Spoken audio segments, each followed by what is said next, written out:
Hola, ¿cómo están? Muy bienvenidos a este capítulo de Agricultura Prime de jueves 3 de febrero.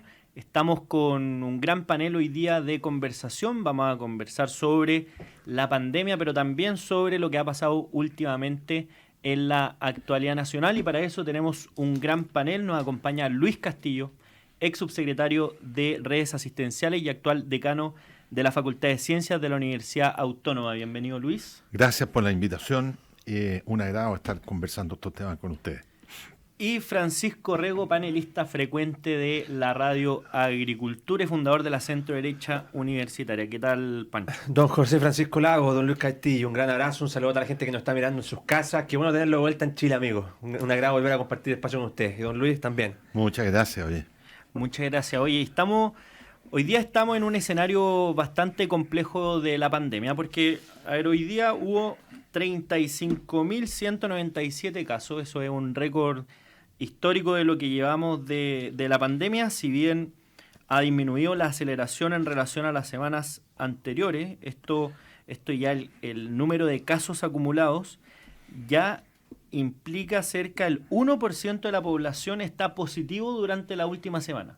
Esto obviamente es una cifra bastante impactante, pero a ver, el marco de la pandemia en Chile hay que agregar información, porque obviamente tenemos una vacunación histórica. Hoy día salió que somos el país que más ha vacunado de la OSDE, superando a países muy desarrollados. De hecho, ya estamos con la cuarta dosis. Hemos adaptado la capacidad hospitalaria y el doctor Castillo nos puede contar un poco más al respecto. Y también estamos viviendo esta ola de la variante Omicron que ha afectado a todo el mundo también con esta cifra histórica. ¿Cómo lo ve usted, doctor Castillo, de la situación actual? ¿En qué estamos? ¿Es demasiado preocupante? ¿Hay que tomárselo con más calma? ¿Cómo se ve? Hoy día hubo dos récords. Primero, el número de contagios, 35.000, es primera vez durante toda la evolución de la pandemia, desde el 2020 hasta ahora, que Chile ha tenido ese nivel de contagio. El segundo récord es que el número de PCR realizado en el país, reportado, fueron 132.000 PCR, récord absoluto. Esto habla del nivel de contagiosidad de la Omicron, pero también habla de la capacidad instalada de realización de PCR. Hoy día hay una fuerte cantidad de personas con Omicron en evolución, con PCR positiva. Hay un crecimiento progresivo, lento, en redes públicas y privadas de hospitalización, especialmente en camas de mediana complejidad. Y hay un aumento de las consultas respiratorias en la atención primaria, en la urgencia de los hospitales, que está presionando en algunos casos por hospitalizaciones preventivas, lo que está produciendo algún ruido y presión y mucha sobrecarga laboral en algunos hospitales, especialmente en las regiones de Antofagasta, Biobío, Valparaíso y el Maule, que ha tenido un crecimiento bien importante en los últimos días. Me parece a mí de que esto va a seguir aumentando, el número de contagios va a seguir aumentando, y se está observando con algún grado de detalle el comportamiento en respecto a hospitalización. No obstante, las autoridades sanitarias han tomado todas las precauciones preventivas, valga la redundancia, para que exista la suficiente cantidad de capacidad de hospitalización instalada, de manera que requerir esto no haya alguna dificultad. Esto es totalmente distinto a la segunda ola. Eso es importante. Totalmente distinto a la segunda ola, en términos de que en la segunda ola lo que tuvimos fue una verdadera ola de hospitalizaciones en cuidados críticos por causas muy graves. En cambio, esta ha sido de mucho menor intensidad. Y para comparar, en la segunda ola, en el pic, tuvimos hospitalizados en cuidado intensivo cerca de 3.400 pacientes COVID, 3.400, de los cuales alrededor de 3.200 estaban en ventilador, en respiración artificial. Hoy día tenemos 524 pacientes COVID en la UCI, es decir, un 28% del total. Por lo tanto, son dos situaciones muy distintas, pero en fin, hay un plan que se está ejecutando y espero de que en algún momento dado esto se estabilice y empecemos a reducir en unas semanas más la cantidad de contagios. Oye, y para profundizar en eso, Luis, que, a ver, a ti te tocó estar a cargo en la segunda ola de la adecuación de las camas críticas y además esto que se hizo de la red integrada COVID, es decir, que el sistema privado y público, la cama que hubiera disponible está lista para cualquier persona independientemente del lugar donde vivía y también su previsión, que eso era muy importante. Pero para dimensionar un poco el impacto y al final también para justificar varias de las medidas que se toman, porque tú nombraste una cifra que dice, mira, cerca de 3.500 personas en la unidad de cuidado intensivo, 3.200 en ventilación mecánica. ¿Cuál es la capacidad normal de nuestro país que hace que sea tan importante lo que está pasando en los hospitales y no solamente en los contagios? Es decir, para que las autoridades tengan un ojo en cada variable. Bueno, antes de la pandemia, el país contaba entre el sector público y privado con aproximadamente 1.200 camas de cuidado intensivo. En total. En total, de Arica a Magallanes. Incluyo el sector privado, las Fuerzas Armadas y los hospitales institucionales. De la mutualidad, la Mutual de Seguridad, la Asociación Chilena de Seguridad y el Instituto de Seguridad del Trabajo. 1.200 camas. Ese era el número crítico. El sector público tenía 650 camas de cuidado intensivo. Entonces, en primera ola se llegó a 3.300 y en la segunda ola llegamos a 4.544 camas públicas y privadas. El sector público llegó a tener más de 2.000 camas y el sector privado 2.500 camas en el sector público, el sector privado como 1.800. O sea, se cuadruplicó la capacidad de recibir pacientes y tener la posibilidad de ventilarlos. A nadie le faltó un respirador y a nadie le faltó una cama.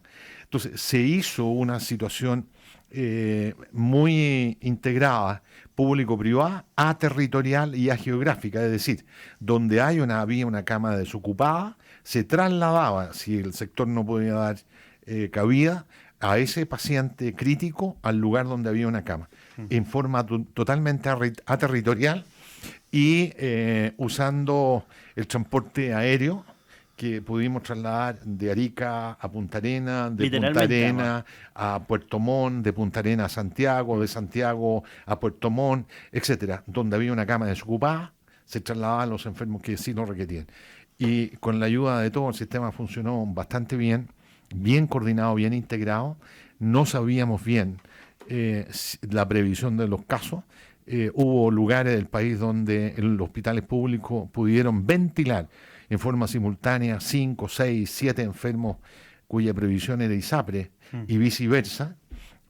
Hubo mutua colaboración, pero mutua absoluta prescindencia de selección, salvo que nosotros íbamos creciendo en cama y hacíamos un triage o una clasificación de los casos más graves para el lugar donde tenían que ir.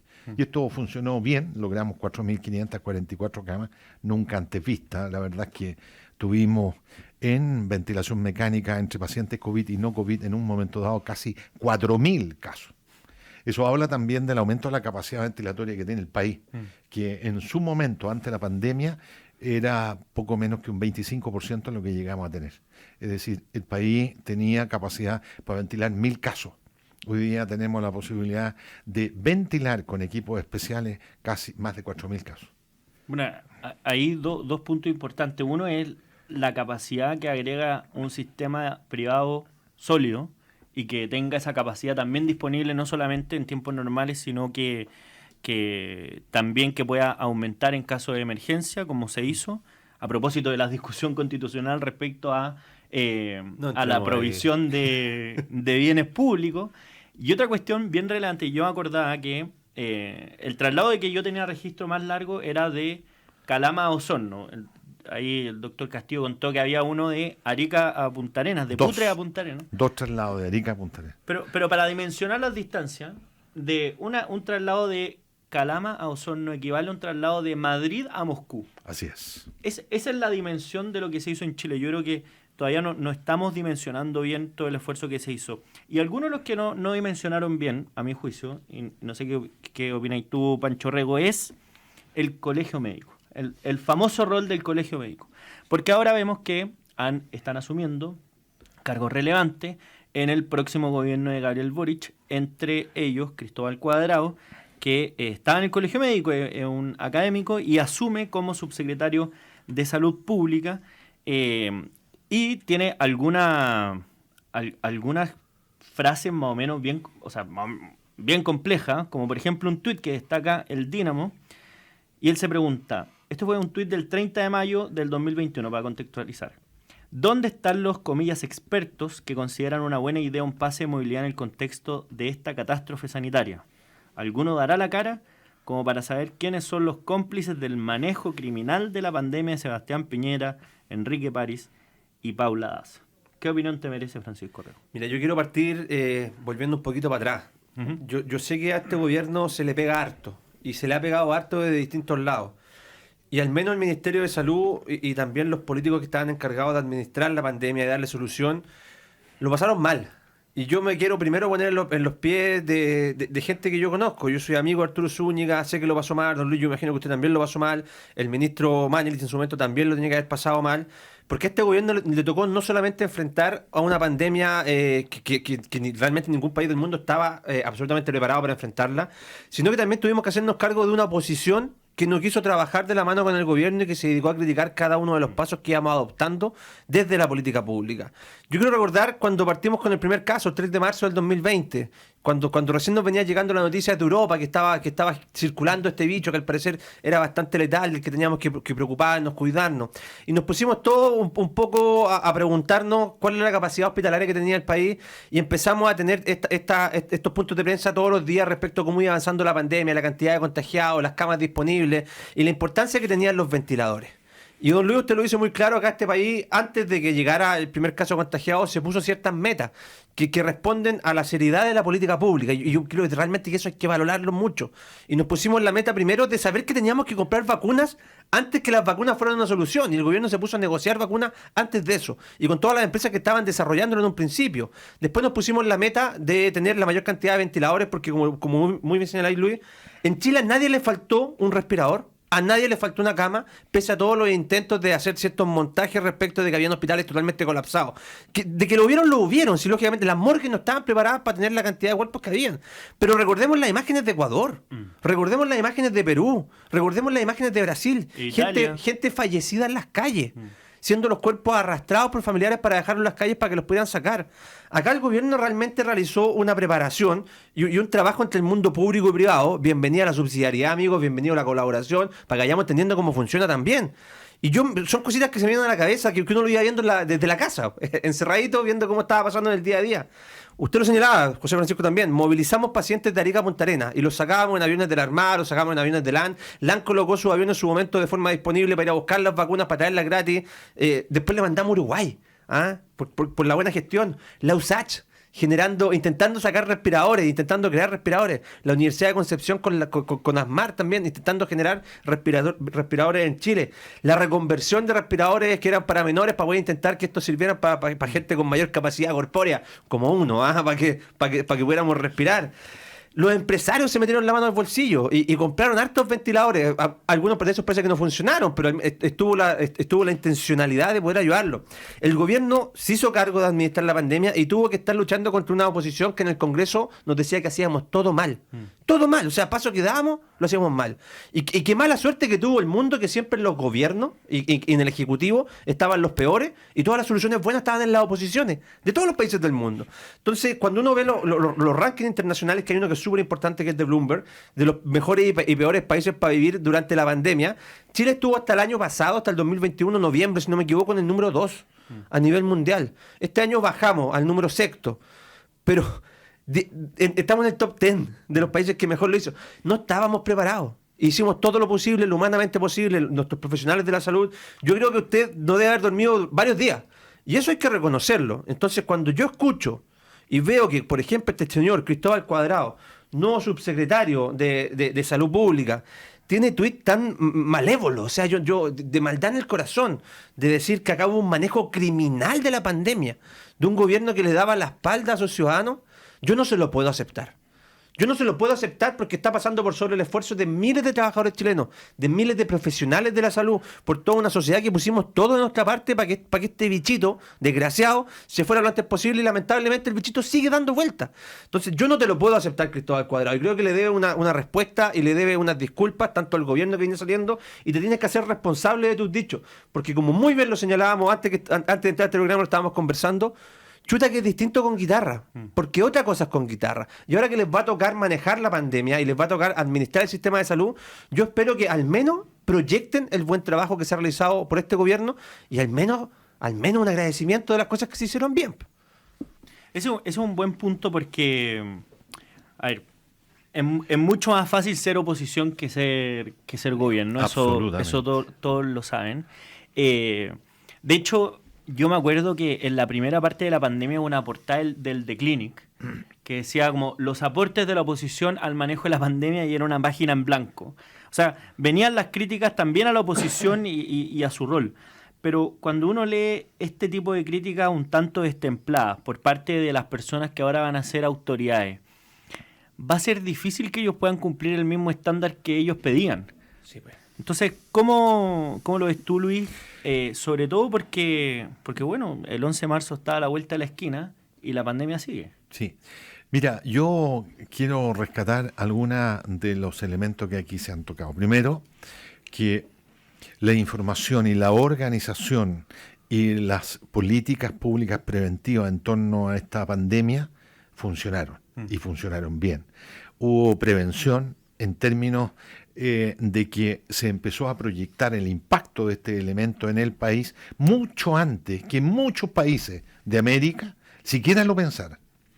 Y esto es producto de mucha información cruzada que nos llegaba de Europa, especialmente de algunos hospitales y sistemas donde muchos tenemos algunos contactos o hemos estudiado en las universidades respectivas allá. Que nos hablaban, nos educaban y nos decían lo que estaba pasando en sus propios países y las cosas que debiéramos preocuparnos, que no debiesen pasar. Esto se pudo hacer y el presidente ahí cumplió un rol fundamental en creer a sus autoridades de salud, en incorporar e invertir en vacunas, en rápidamente entrar en una compra de respiradores que fue, les recuerdo, la compra de respiradores a nivel mundial pasó por un periodo donde fue un bien de capital, pero escasísimo. Sí. Había que traerlo escondido.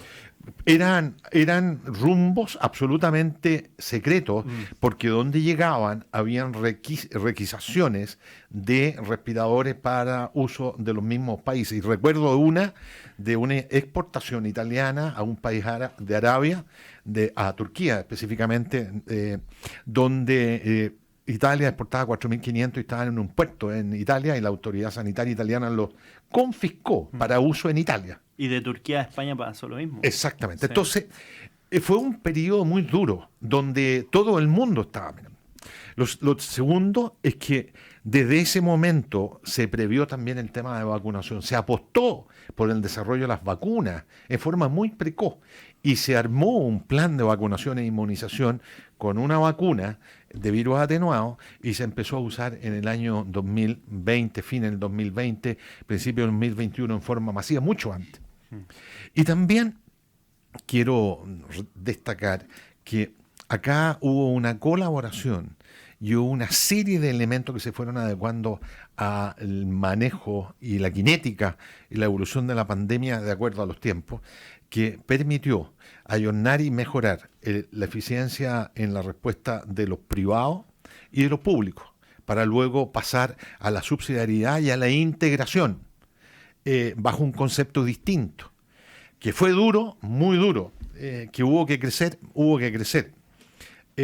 Sin embargo, la experiencia rescatada fue extraordinariamente buena. Lo único que yo digo es que manejando estos aspectos como protagonista, como fueron las autoridades sanitarias del momento, es distinto que mirarla de afuera, donde es muy fácil criticar sin elementos constructivos o inducir respuestas extraordinariamente complicadas, como me acuerdo una de hacer un blackout o un cortocircuito, Sí.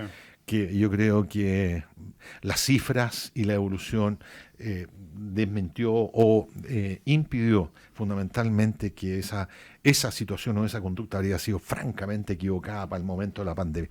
De manera de que yo creo que otra cosa es con guitarra, el manejar esto y conducir de adentro estos aspectos.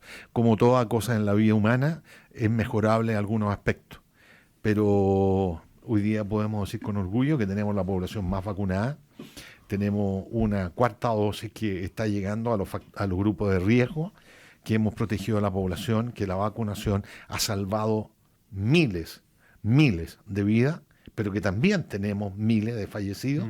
Y esto no hubiese sido posible tener esta respuesta sin la colaboración pública y privada. Aquí nadie sobra. Todos ayudan. Y los miles de funcionarios, muchos de ellos, algunos de ellos fallecidos, que estuvieron al pie del cañón tratando de resolver y ayudar a muchos chilenos que tenían sufrimientos muy agudos por este aspecto. Ahí, obviamente la conclusión es que aquí no habían fórmulas mágicas para manejar la pandemia, pero ¿qué pasa con aquellos como que tú lo dijiste, Francisco, que parecía que la tenían? Que es como, mira, fijar este estándar a la autoridad. ¿Por qué no nos preguntaron? Sí, no, y además esto pasaba en todos los países del mundo, pero cuando te proponían una cuestión tan concreta, porque al principio le llamaban, por ejemplo, la cuarentena total, después le llamaron cortocircuito, después era COVID-0, o sea, muchos nombres, al final lo mismo, que era mantener el encierro. Cuando vemos eso, cuando hicieron proyecciones, yo me acuerdo siempre de una proyección que hizo Calama. Carlos Peso, no, de Copiapó. Copiapó. Carlos Peso, que fue, Carlos Peso fue candidato a gobernador regional de Copiapó después, era presidente del Colegio Médico. Sí. Dijo que iban a haber 4 millones de contagiados el 26 de abril, pero el 26 de abril del 2020. Y a esa altura habían como 4.000 casos en total. Al final queda la sensación como que se la llevan gratis también. ¿Qué opináis tú, Francisco? Efectivamente, que las responsabilidades políticas en este país son muy espurias. Entonces, acá la izquierda instaló, yo siento, y sobre todo la oposición representada por los parlamentarios en su momento del Congreso, y también muy de la mano con lo que hizo el Colegio Médico en su momento. Y se instalan estas falsas dicotomías. Al principio era, ¿qué es más importante? ¿La salud o la economía? Y el gobierno solamente se estaba preocupando de la economía, de mantener los negocios abiertos. Era impresentable que se estuvieran teniendo servicios abiertos como por ejemplo los malls. Y nosotros, por más que le insistíamos a la oposición de que acá lo importante era proteger la salud, pero teníamos que caminar de la mano con la protección de la economía, porque finalmente los puestos laborales había que cuidarlos, porque si la gente no se nos moría de COVID, no queríamos que se nos muriera de hambre. Y es una cuestión básica para la política pública y de ser responsable con las familias chilenas. Y la izquierda insistía en esta dicotomía que es muy típica de esto de la lucha de la contradicción, de la agudización de contradicciones, de poner los buenos contra los malos. E intentaron hacer ver como si el gobierno fuera un gobierno... o sea, yo creo que Cristóbal Cuadrado lo grafica, un manejo criminal. Un gobierno que tuvo la intencionalidad de provocar una mayor agudización de la pandemia en este país cuando fue precisamente lo contrario. Y esas críticas salieron también del Colegio de Profesores en su momento. Del Colegio Médico. Del Colegio Médico en ese momento. Y ahora tenemos una nueva ministra de Interior, como la expresidenta del Colegio Médico, Isquiasiche, que va a tener que hacerse cargo de un ministerio que es sumamente complicado en este país, como lo es Interior, con todos los hechos de delincuencia que están sucediendo. Pero siento que no hay ningún tipo de accountability respecto de la oposición. Entonces te sale muy fácil la cuña rápida, la cuña fácil. O sea, la cifra que dabas tú recién, José Francisco, de que a mayo, abril íbamos a tener 4 millones de contagiados, y el primer caso fue el 3 de marzo. O sea, que esto iba a ser una explosión de contagio y que el gobierno estaba haciendo todo mal y que había que cerrar el comercio. Y la experiencia internacional les decía que la tesis de los bloqueos era mala. Y Argentina, yo siempre digo, no tenemos por qué estar siempre mirando Europa, porque nos encanta compararnos con países europeos, pero acá nuestros vecinos tuvieron la cuarentena más larga del mundo, la más larga del mundo, y sus tasas son pésimas. en trazabilidad, en contagio, en cantidad de fallecidos. Su salud no dio abasto. O sea, ¿para qué hablar de la atención primaria de Argentina, que sabemos que es un desastre? Porque en Chile se critica mucho la salud, pero nuestra salud primaria es una salud que funciona bastante bien y cada año mejor. Entonces, pese a toda esta experiencia que les decían, acá la solución no es que nos encerremos, porque el bichito va a seguir dando vueltas, va a seguir dando vueltas, e insistían con su tesis. Y la instalaron en la población y después nadie les pasa la boleta. ¿Sí? Eso es como en buen chileno lo que decimos los politiqueros. Hácete cargo. ¿Ah? ¿Cómo no te vas a hacer cargo de tus comentarios, de tus opiniones políticas? Y ahora los premian con subsecretaría. Entonces a mí no me cuadra, José Francisco, en particular. Creo que este gobierno se va a tener que comer muchas palabras también. Y vamos a ver cuál va a ser el desempeño que tenga el Ministerio de Salud en esta materia. Y vamos a ver si continúan con la política que impulsó este gobierno. ¿Por qué? Y hay que ir a preguntarles, pero ¿por qué usted mantiene la política del gobierno de Sebastián Piñera cuando usted la criticó y dijo que era lo peor? ¿Por qué usted sigue con los planes de vacunación si usted dijo que era lo peor? ¿Por qué usted sigue abriendo el comercio si usted dijo que era lo peor? ¿Por qué ustedes no hacen cosas distintas a lo que se está haciendo? Entonces, esa responsabilidad yo creo que nos corresponde también a nosotros, los que hacemos un poquito de medios de comunicación, de estar comunicando y de verdad estar dándole un espaldarazo a aquellos que en buen chileno me van a disculpar, se sacaron la cresta trabajando para que esto saliera adelante. No, yo creo que el problema más grave que van a tener ahora es cumplir el mismo estándar que ellos exigían al gobierno. Si eso es lo más grave, cuando tú tienes el discurso que todo se está haciendo mal, también está dejando entrever que ellos lo harían mejor. Bueno, ahora les va a tocar. Ya pasamos, presumiblemente ya pasamos la parte más dura de la pandemia, que es la exigencia de los hospitales. Ahora se vienen los contagios, pero hemos visto cómo en los países de Europa esto no ha tenido un tan alto impacto en los hospitales. Por tanto, va a ser una presión, pero menor a la que habíamos vivido en las dos primeras olas. Pero vaya que siguen con este estándar distinto. Vemos a los típicos expertos en Twitter diciendo, mira, aquí está fallando la trazabilidad. Cristóbal Cuadrado, el que decía que las licencias médicas tenían que ser automáticas para todos los contagiados y para todos los contactos estrechos. Eso es una cuestión radicalísima. Hoy día el 1% de la población está contagiado. Imagínense con los contactos estrechos, que serán 2 o 3 por cada contagiado. O sea, es inviable esa posibilidad, no existe en paralizar muchas funciones públicas. Y piensa en los que como nosotros, y yo que toda mi vida he boleteado. Para mí, estar parado 10 días o 15 días al mes, pues, es perder la mitad de mi sueldo y no llegar a fin de mes. Sí. O sea, de verdad, hay que conciliar ambas cosas. Sí, aquí hay un equilibrio que hay que conciliar la salud con los ingresos, con el trabajo, con la salud mental. La salud mental de los chilenos, que con las cuarentenas que hemos tenido, ha sido se ha deteriorado mucho. El último pelito de la sopa, sí. El colegio de profesores también.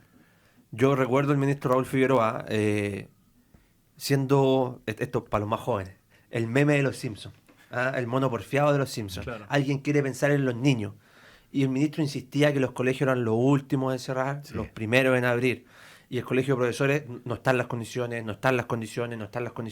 Al día de hoy el colegio de profesores sigue insistiendo que no están las condiciones para abrir los colegios. Ahora no está la confianza. Gabriel Boric en su momento, y lo represento en él, pero en general el Frente Amplio, tenemos que cerrar los colegios, los colegios son centros de contagio. Y el ministro con toda la información sobre la mesa, indicándole que no eran focos de contagio los colegios, que eran los más seguros, que era importante, que los niños se tenían que alimentar en los colegios. El ministro se la jugó, de verdad. Y ahora cuando está electo un nuevo presidente dice que los colegios son los últimos en cerrar y los primeros en abrir. Yo creo que nos estamos volviendo un poquito locos, sí, y hay que tener un poquito más de accountability, un poquito más de responsabilidad. Ahora, la pandemia sigue activa y está en expansión, con una cepa menos letal que la cepa Delta. Pero cuidado, todavía tenemos meses por delante de manejo de vacunas, manejo de ciertas restricciones sanitarias en términos de distancia. Tenemos que acostumbrarnos a usar la mascarilla y una serie de otros elementos. Pero también aprendimos mucho en la segunda ola específicamente, porque, claro, todo el mundo dice, el sistema integrado funcionó perfecto, pero detrás de eso hay todo un fenómeno logístico. Sí. Provisión de oxígeno. Chile no tuvo problema en provisión de oxígeno.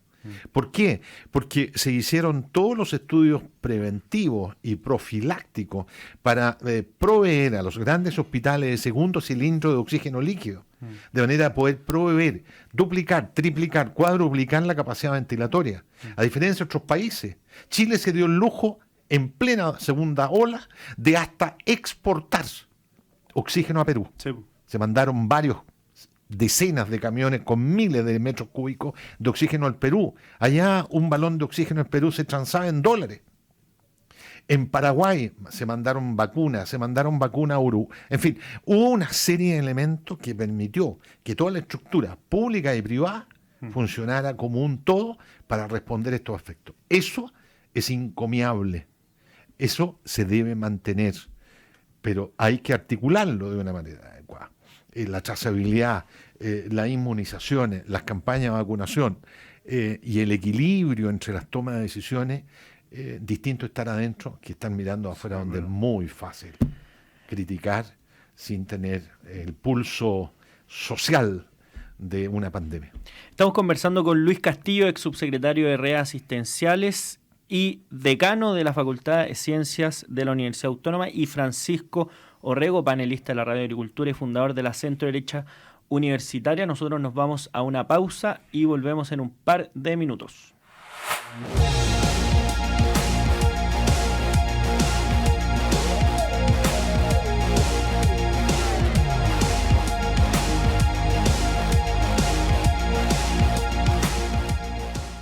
Ya estamos de vuelta en Agricultura Prime de este jueves 3 de febrero, conversando con Luis Castillo, ex subsecretario de Redes Asistenciales y actual decano de la Facultad de Ciencias de la Universidad Autónoma, y con Francisco Orrego, panelista de la Radio Agricultura y fundador de la Centro Derecha Universitaria. Estábamos conversando sobre la pandemia, también las reacciones que hubo por parte de la oposición frente al manejo de la pandemia, las propuestas, las críticas. Y estábamos hablando de que, bueno, otra cosa va a ser con guitarra. Pero otra cosa va a ser con guitarra con los subsecretarios que acaban de ser nombrados durante Nos metemos en la contingencia esta semana, y que hay varias consecuencias o análisis que se pueden sacar al respecto. Uno es la reconfiguración de las fuerzas políticas dentro de la coalición de gobierno. Al principio habíamos visto que la exconcertación tuvo un rol bastante importante en el nombramiento de los ministros en el gabinete del próximo presidente Boric, pero ahora vemos una recuperación, por ejemplo, del Partido Comunista, de Convergencia Social, de Revolución Democrática. ¿Cómo se ve los nuevos subsecretarios, Pancho Orrego? Nos metemos un poquito en la contingencia del día a día. Así como estábamos diciendo que otra cosa es con guitarra recién, para hacerse cargo de la pandemia, el que no llora no mama. Entonces, sigamos en la línea.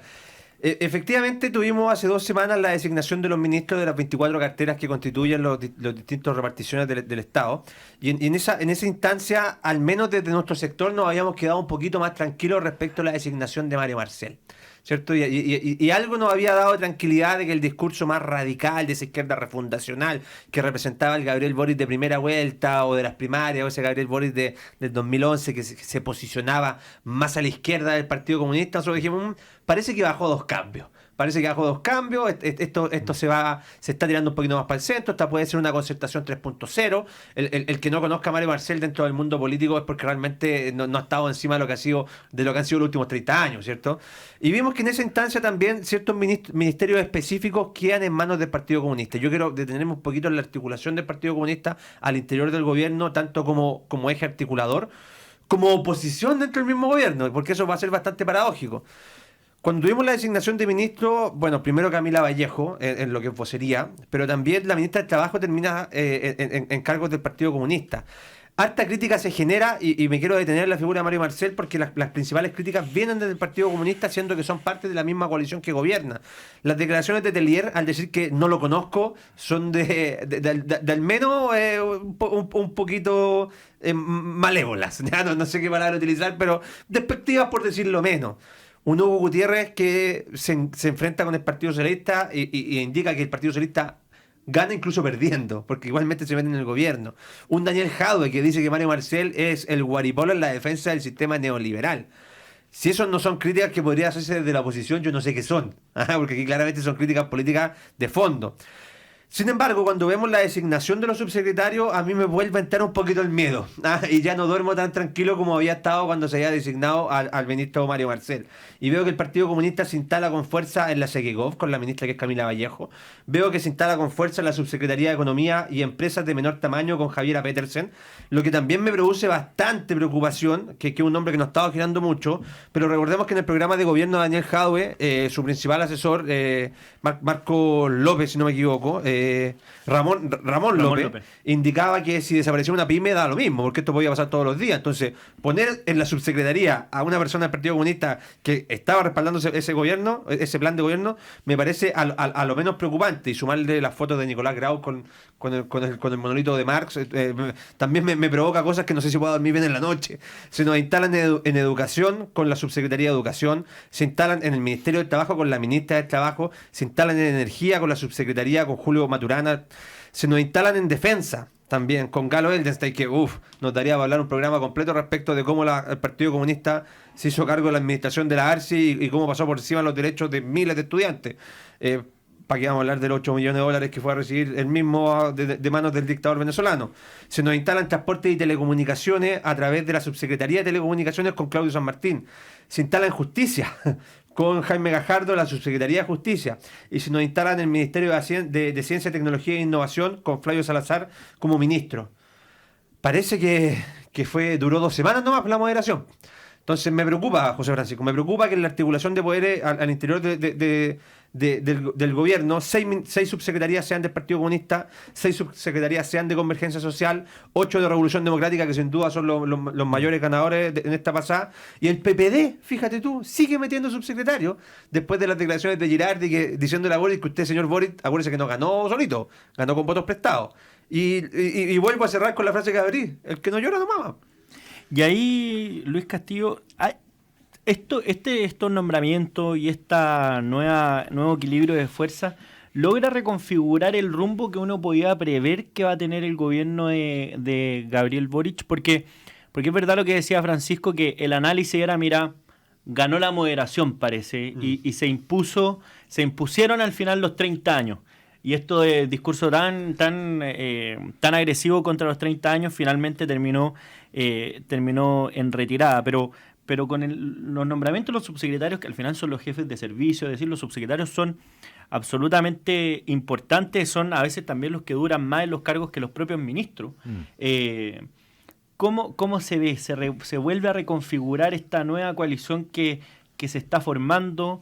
Porque, a ver, el análisis previo también es que Gabriel Boric con el nombramiento de su gabinete tiene al menos 3 variables que tener en consideración. La primera es la creación de una nueva coalición de gobierno, que es incorporar a la exconcertación a lo que era Prueba de Dignidad. Un parlamentarismo muy a la chilena nuevamente. Bueno, después, a propósito de eso mismo, el Congreso, que no le fue muy bien a Prueba de Dignidad, tiene solo el 24% de los diputados 37. Por sí mismo. Sí.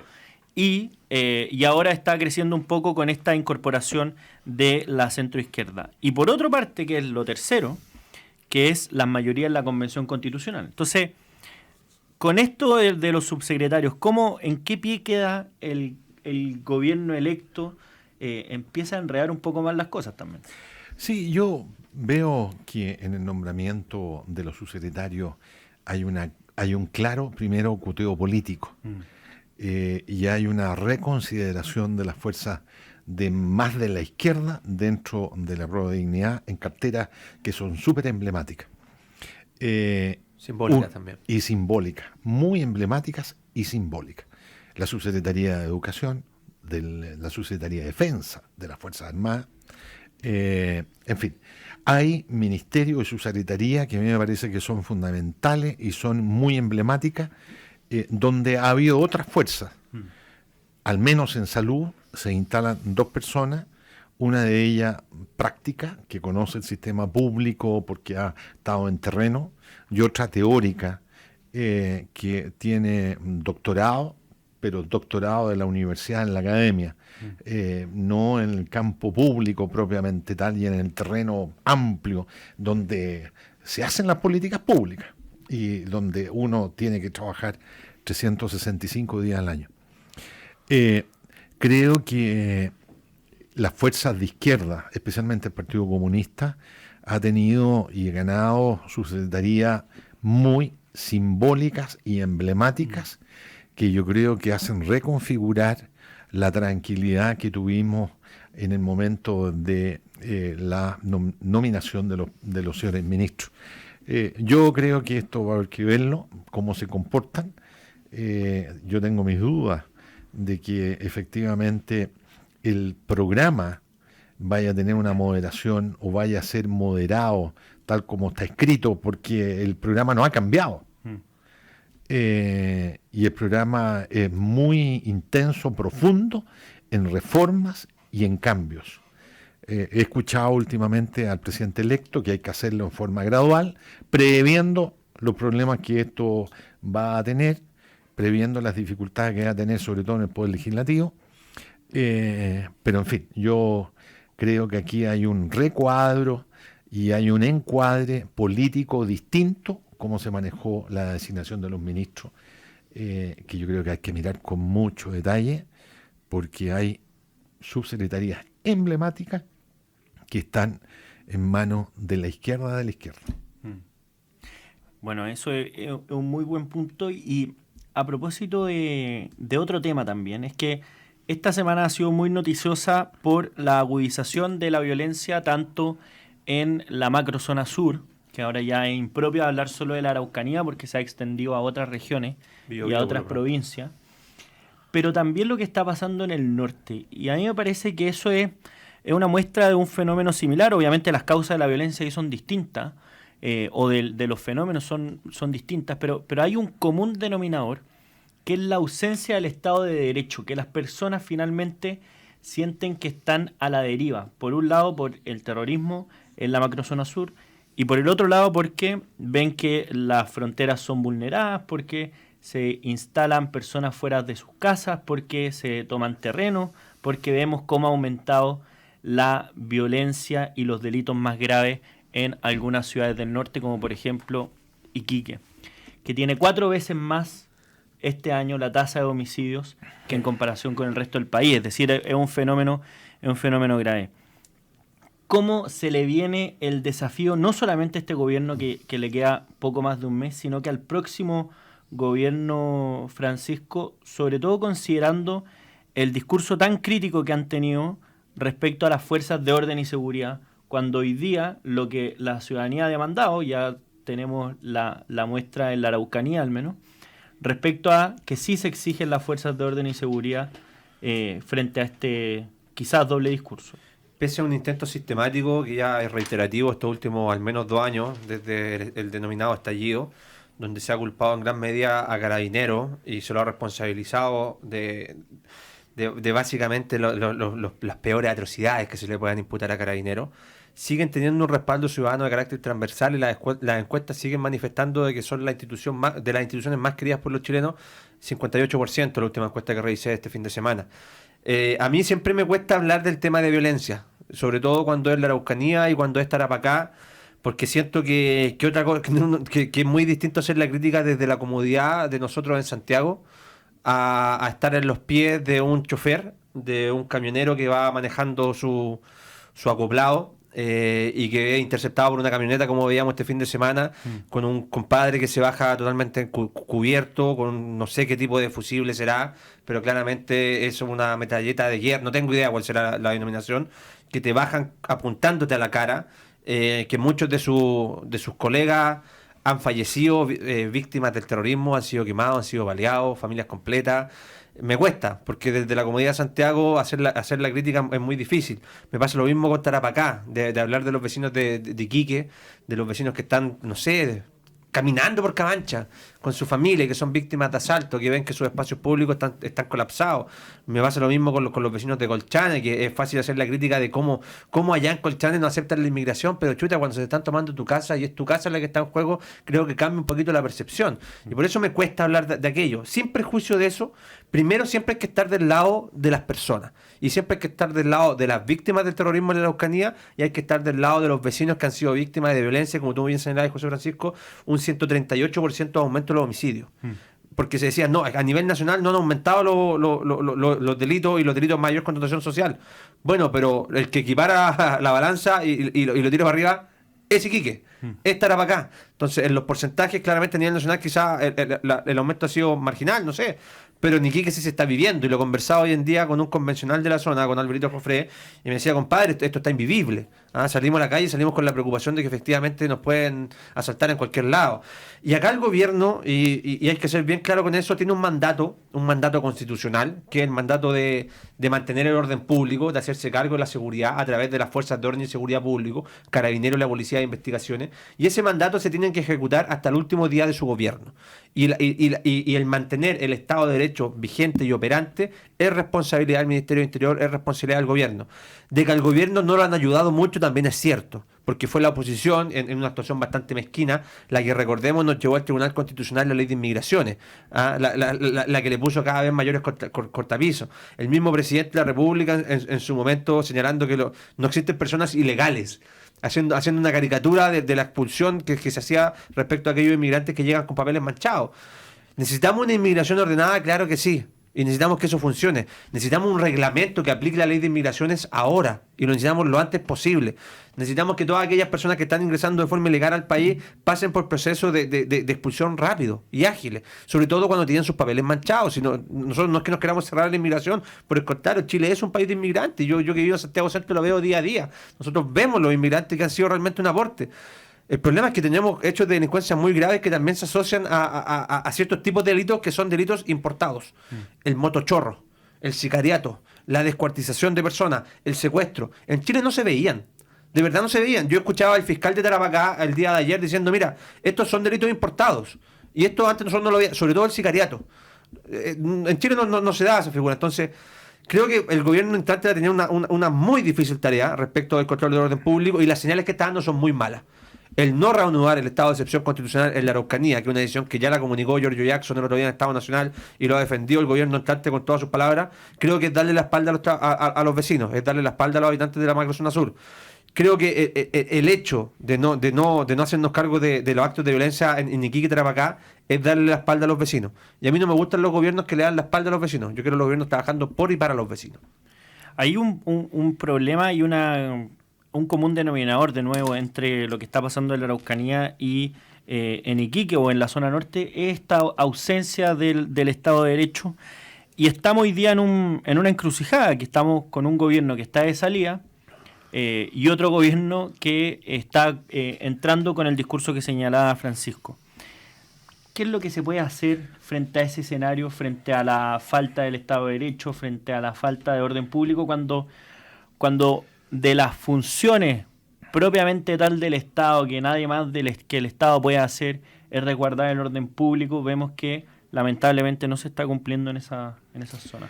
Bueno, yo coincido con ustedes que en el tema de seguridad y orden público siempre hay que ponerse en el lado de las víctimas, de los vecinos, de la población, de los ciudadanos que sufren estos aspectos.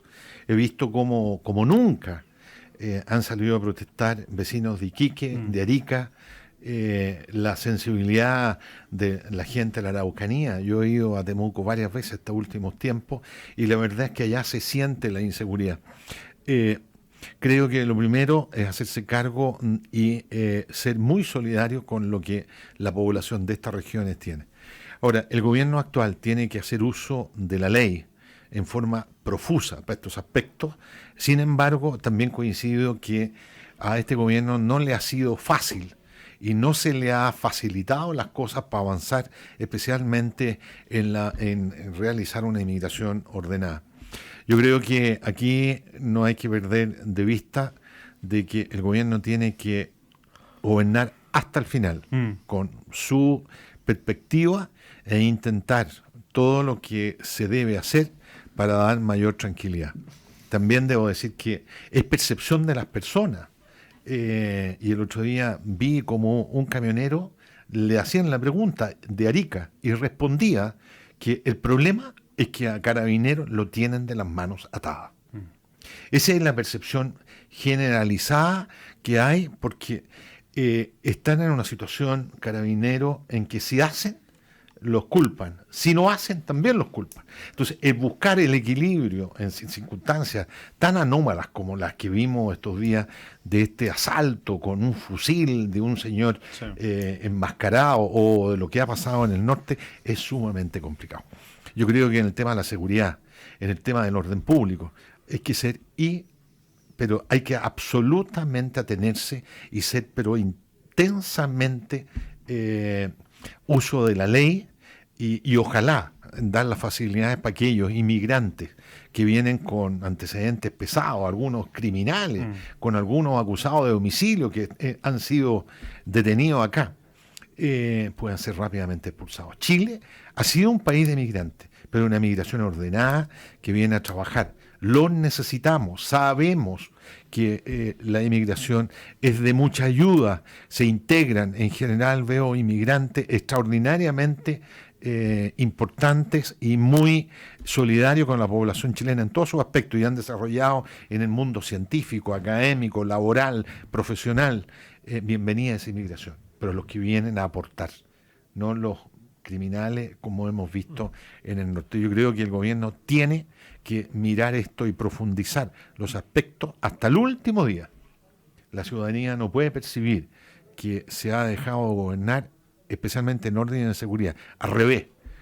Y veamos qué se va a hacer con la Araucanía y la indefensión que la gente de allá, la población, siente al ver que eventualmente fuerzas de orden, de seguridad, de orden fundamentalmente, y las Fuerzas Armadas van a salir. Veamos qué pasa para adelante, pero veo un tema muy complicado, porque la delincuencia, el narcotráfico, se ha ido tomando progresivamente nuestras ciudades, y hoy día nos hemos ido acostumbrando al sicariato, a los secuestros que están, en fin, y a los robos con violencia de los autos, y esto no es habitual ni es normal. Debemos ser extraordinariamente reactivos frente a esta situación. Y ahí lo difícil, para complementar un poco, es que si uno pudiera ponerse en los zapatos de los carabineros, por ejemplo, que no solamente se ven enfrentados a este problema en la justicia, porque ahí no está el problema más grave últimamente, también es lo que pasa con las funas sociales o a través de las redes sociales. Yo siempre se me viene a la mente ahora lo del caso del carabinero en Panguipulli, con este malabarista que estaba con armas, y que finalmente la justicia lo absolvió a esos carabineros.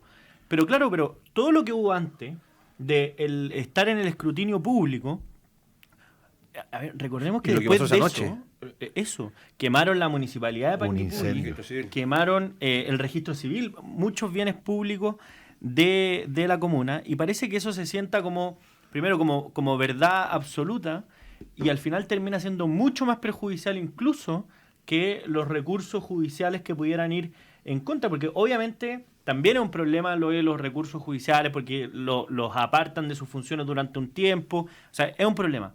Pero ahora todo este cuestionamiento social, y que además tienen la carga de la prueba de estar demostrando su inocencia, que es lo más grave que le puede pasar a un proceso judicial, porque es exactamente poner al revés la carga de la prueba. Claro, eso es un problema mayor. Y por eso la pregunta, Pancho Rego, es ¿qué viene ahora en este ambiente donde la carga de la prueba la tienen las fuerzas del orden de demostrar su inocencia, y en paralelo este problema grave de crisis del Estado de Derecho? ¿Qué es lo que podemos esperar frente al terrorismo en la Araucanía y a la crisis migratoria en el norte? Y te sumo un poquito lo que también está pasando y sigue pasando todos los días viernes en Santiago, que nos toca mucho a los vecinos que somos Santiago Centro, que llevamos 2 años sin tener una buena calidad de vida, sobre todo los vecinos que son de la zona cero, de todo lo que es el Parque Almagro, de Vicuña Maquena, del Parque Forestal, de la calle Carabineros de Chile, de Ramos Corbalán, que son vecinos que lo han pasado mal durante 2 años, y los viernes de plano tienen que cerrarse sus casas porque no pueden llegar. Entonces, acá el gobierno entrante tiene un desafío que es bastante importante desde la mantención del orden público, y un gobierno que yo siento, y esta es una opinión muy, muy a título personal, no ha dado las señales correctas en esta materia. Y sobre todo las declaraciones de Isquia Siche a mí no me han dejado tranquilo respecto a la contención del orden público. Esto de que primero se pueda dialogar con la CAM, yo lo veo bastante difícil. Cuando la CAM ha dicho por todos los medios que ellos no van a deponer las armas y se han declarado opositores al gobierno actual, yo no sé cómo se puede conversar con grupos terroristas. Yo sé que han existido procesos a nivel internacional donde estos grupos de guerrilleros se han desarmado, pero siempre la condición ha sido primero te desarmas, después conversamos. Y lo vimos con Sendero Luminoso, lo vimos con las FARC en su momento en Colombia. Entonces son procesos que yo entiendo se pueden dar desde la política siempre y cuando exista la voluntad de ambas partes por sentarse en la mesa. Eso no está ocurriendo, Isquia, y no va a ocurrir tampoco con la CAM. Por el contrario, los grupos violentistas han crecido y se han multiplicado este último tiempo. Huenchafe, no sé cómo se llama este nuevo grupo terrorista que se ha adjudicado un par de hechos el último tiempo. Entonces, eso yo veo que no va a cambiar. Cuando la ministra entrante, que todavía no asume su cargo, señala que acá pueden existir grupos de la sociedad civil que quizás tengan interés en que se mantengan los hechos de violencia, yo le invito a que diga cuáles son esos antecedentes. Y no solo le invito, le exijo como un ciudadano más de la República que coloque los antecedentes a disposición de la Fiscalía a fin de que se presenten las querellas correspondientes. Y me da lo mismo si la figura Isquia es la de la querella contra quien resulte responsable. Porque a mí ya me basta con que usted, si tiene los antecedentes, me los ponga a disposición del Ministerio Público, que es el ente encargado de perseguir los hechos constitutivos de delito. Entonces, ahí falta responsabilidad. Nuevamente, la señal de no querer renovar el estado de excepción constitucional también me complica. Por parte del gobierno, la situación en Tarapacá me complican las declaraciones las declaraciones del gobierno entrante y también lo que estaba en el primer programa de Gabriel Boric, esto de la casa para los extranjeros, que después lo desdijo. Entonces, tenemos un problema de déficit habitacional en este país de 712.000 viviendas aproximadamente y estamos ofreciendo algunas gratis, entonces no me cuadra. Y la crítica de fondo y sistemática a lo que ha sido la labor de Carabineros estos últimos 2 años de un gobierno entrante que como oposición se dedicó a criticarlos pero de una forma destemplada, o sea, a mí me gusta hablar en buen chileno, lo hicieron bolsa durante 2 años, como si Carabineros se pusiera de acuerdo, la prefectura de Fuerzas Especiales, y se juntaban los viernes y no, oye, ¿a dónde vamos a ir a repartir palos? No, Carabineros estaba con su mandato constitucional de resguardar el orden público. Y esos carabineros, que son los de fuerzas especiales, que andan con sus cascos y protegidos para poder controlar a esta horda de delincuentes que se van contra ellos, son antes que todo personas. Son chilenos. Pueden ser tu vecino, puede ser tu papá, tu mamá, tu hermano. Son personas con familia. Es gente por la que también nos tenemos que preocupar y que también tiene sus derechos humanos. Y han habido, nuevamente, vamos un poquito a la crítica hacia lo que ha sido el rol de la oposición. A mí no se me va a olvidar las declaraciones de Beatriz Sánchez cuando declara que Baquedano es un centro de tortura sin tener ningún antecedente para hacerlo. Ninguno. Yo sigo esperando las disculpas. Y me imagino que la institución también sigue esperando las disculpas. Entonces, acá el gobierno va a tener un doble problema. Primero, que tiene que hacerse cargo de responder por las actuaciones de las fuerzas de orden y seguridad pública, empoderarlas y otorgarle atribuciones. Y lo segundo es que también el gobierno va a representar a los movimientos sociales. Porque el gobierno, dentro de todas las identidades que tiene al interior de la coalición que aprobó Dignidad, una de esas muy importante es el movimiento estudiantil. Y cuando el gobierno se equivoque, ¿qué van a hacer las federaciones de estudiantes? Es una encrucijada que yo me la hago mucho porque nosotros venimos de la política universitaria y cuando el gobierno se equivoque, las federaciones, ¿qué van a hacer? ¿Van a seguir paralizando como lo hacían con este gobierno? ¿O se van a poner atrás de las decisiones adoptadas por el gobierno? ¿Qué va a pasar cuando Gabriel Boric, por ejemplo, no pueda dar lugar a la solución del CAE? Y no pueda condonar el CAE, porque se entiende que son 10.000 millones de dólares, que es básicamente un séptimo del presupuesto de la nación, ¿no? Quizá un poquito menos ahora, porque el presupuesto está creciendo, cada año crece un poquito más.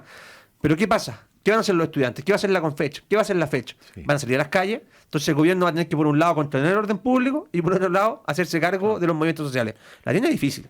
Y ahí...